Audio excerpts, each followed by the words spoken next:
Polytechnic admission से पहले आपको कौन कौन से डॉक्यूमेंट बनवाने होंगे या कौन कौन से ऐसे डॉक्यूमेंट हैं जो आपको रिक्वायर्ड हैं। तो सबसे पहला जो डॉक्यूमेंट है वो आपका मार्कशीट है, यानी आपके पास 10th या 12th की मार्कशीट होनी चाहिए। यदि आपके कोर्स की एलिजिबिलिटी 10th है तो आपके पास 10th की मार्कशीट जरूर होनी चाहिए, या फिर आपके कोर्स की एलिजिबिलिटी यदि 12th है तो आपके पास 10th और 12th दोनों की मार्कशीट होनी चाहिए, या फिर आपके कोर्स की एलिजिबिलिटी बीएससी तो भी आपके पास 10th और 12th की मार्कशीट होनी जरूरी है, और आपके कोर्स की जो एलिजिबिलिटी है उसकी भी मार्कशीट होनी जरूरी है।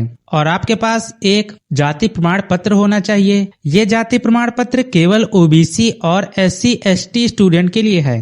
ईडब्ल्यूएस वाले जो स्टूडेंट हैं उनके पास ईडब्ल्यूएस सर्टिफिकेट होना अनिवार्य है, क्योंकि आपको जाति प्रमाण पत्र और ईडब्ल्यूएस सर्टिफिकेट के द्वारा वहां पे आपको कॉलेज में फिर आरक्षण प्राप्त होता है। जिन स्टूडेंट को नहीं पता है कि पॉलिटेक्निक में सीट जो आपको प्राप्त होती है उसमें भी आरक्षित सीटें होती हैं, तो ये सारे जो डॉक्यूमेंट आपको वहां पे मांगे जाते हैं कि आपको ये डॉक्यूमेंट देने जरूरी हैं, तो ये आपके आरक्षित सीट के लिए होते हैं। इसके द्वारा आपको आरक्षण मिलता है। और आपके पास निवास प्रमाण पत्र होना चाहिए, और आपके पास आधार कार्ड होना चाहिए, और आप इस आधार कार्ड से अपना मोबाइल नंबर लिंक करवा लेना।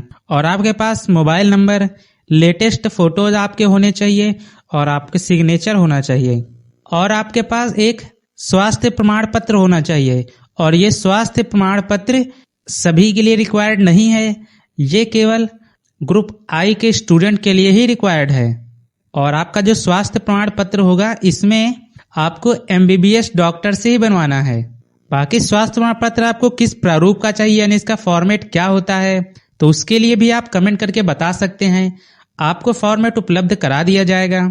और आपके स्कूल से एक कैरेक्टर सर्टिफिकेट मिलता है, वो भी यहाँ पे रिक्वायर्ड होता है। और यदि आपने एजुकेशन के टाइम में 1 साल या 2 साल का गैप यदि आपके है तो आपको वहां पे फिर गैप ईयर सर्टिफिकेट भी देना होता है कि आपने इस गैप में आखिर क्या किया। तो कई स्टूडेंट 12th के बाद जैसे 12th कंप्लीट कर लेते हैं तो उसके 1 साल बाद एडमिशन नहीं लेते हैं, 1 साल का गैप वहां पे ले लेते हैं, उसके बाद तब एडमिशन लेते हैं। तो उस कंडीशन में आपको यहाँ पे गैप ईयर सर्टिफिकेट देना होता है कि आखिर आपने इस टाइम में क्या किया है, क्या आप किसी अपराध में संलिप्त थे कि आपको इसलिए वहां पे आपका गैप हो गया है। तो या तो आप वहां पे उस गैप ईयर सर्टिफिकेट में लिखवा सकते हैं कि आप इंट्रेंस एग्जाम की तैयारी कर रहे थे या आप किसी चीज की तैयारी कर रहे थे, और आपको एक टीसी भी देनी होती है। फिर भी आपका कोई डाउट रह गया हो तो आप कमेंट बॉक्स में बता सकते हैं। तो मिलते हैं नेक्स्ट वीडियो में। Thanks for watching.